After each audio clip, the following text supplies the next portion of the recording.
BSR వార్తలకు స్వాగతం. బండ కొట్టే సమయంలో ప్రమాదం. యాదాద్రి భువనగిరి జిల్లా మోత్కూర్ మున్సిపాలిటీ పరిధిలోని బుజిలాపురం గ్రామంలో బండ బ్లాస్టింగ్ సమయంలో జరిగిన ప్రమాదం. ఓ యువకుడు అక్కడికక్కడే మృతి చెందాడు.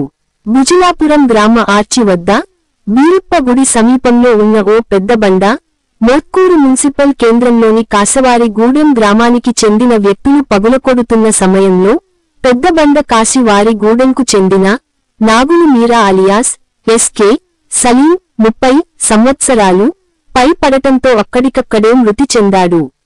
మృతునికి భార్య, 3 పిల్లలు ఉన్నారు.